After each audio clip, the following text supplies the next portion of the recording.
Top of Monty. It's like keeping your finger on the pulse.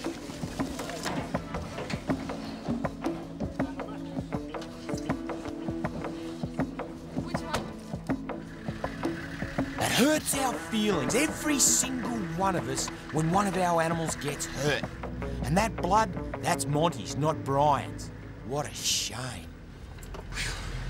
See when he started thrashing around, broke one of his teeth on that rock. Poor bugger. Nothing a good, beautiful, sexy Sheila won't fix. The best news is that a lost tooth will grow back within 6 months. Teeth get lost in the wild in fights and attacking their prey. And as well as that, teeth just falling out is a natural process. On average, a crocodile tooth will last 2 years before a new one replaces it. Australia's saltwater crocodiles grow to be the most powerful predators on the face of the earth. They can grow up and over 20 feet in length, and their teeth, their head, is just one giant killing machine. It's like an awesome weapon. And growing teeth, that's all about keeping their weapon in check. We've got a beautiful new territory for Monty. He's reached sexual maturity, he's got a real sexy Sheila. And what we try to do here at Australia Zoo is mimic the wild. So he's going in to a very natural Australian billabong. All the ropes are off, and here he goes into his new house. And he's not too happy about us mucking around with him. Come on, Monty, away you go, mate. In he goes, just like a dinosaur. What a happy, happy crocodile in his new billabong and his new good-looking Sheila. Go, Monty. Go get those girls, Monty.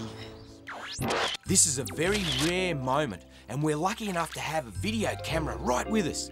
It's the mating ritual of crocodiles. The female signals to the male by making irresistible gurgling sounds and by emitting a beautiful perfume from the scent glands under her throat. Mating sequences can last several minutes, and she continues to blow bubbles to keep stimulating the male.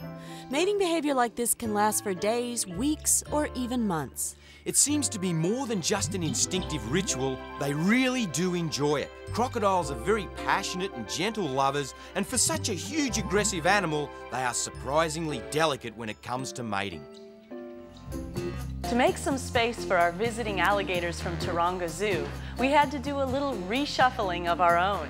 It was time for 3 freshwater crocodiles to move out and make room. It was also a great opportunity for me to try my hand at crocodile wrangling for the very first time on my own. Terry's introduction to crocodile wrangling was the perfect opportunity for a home movie well worth keeping. She's pretty nervous as she moves in to grab the croc on her own for the very first time. I'm starting with freshwater crocodiles. They're not dangerous like the salties we've just seen, but they're still a real handful.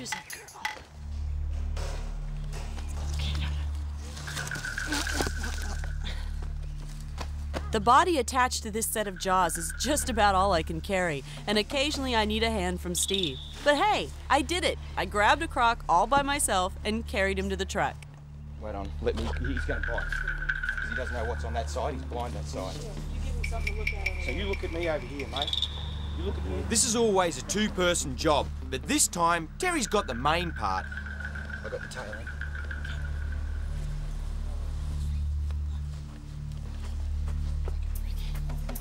This one we call the blonde because she's kind of a yellow color. She comes from a sandier region in the river system, so she's adapted that kind of blondie color. And she's a bit more aggro, kind of a typical blonde.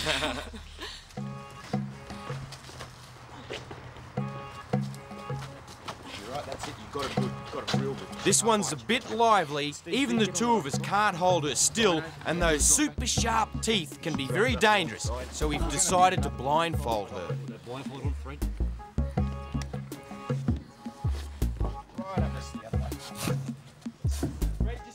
It's all about teamwork.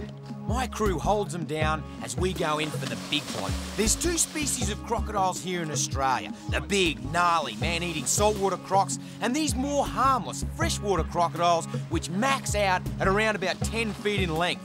And that's about how big this bloke is. Can you believe he's nearly 120 years of age? What an old timer.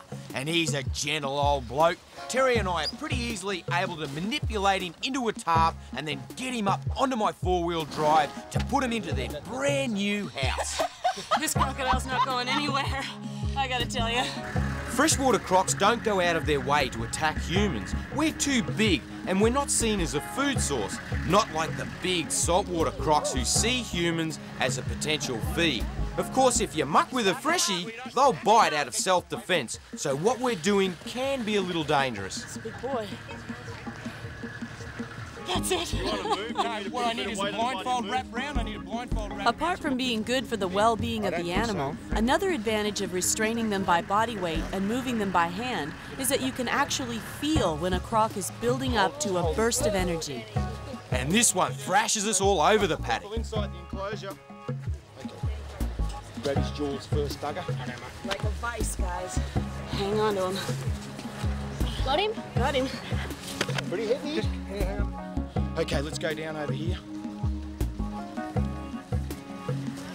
Lay down, Scope.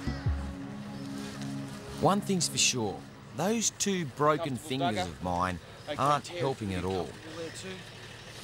Everyone else off. Stewie, Rick. While other staff at the park restrain the big croc, Terry and I release another one at the water's edge. When Steve takes the blindfold off the last of the smaller freshies, the croc's all tensed up. It's difficult to hold, and he catches Steve's arm with the side of his jaws. All the croc had to do was squeeze down, and one protruding tooth tore a neat little slice out of Steve's arm. As we said earlier, those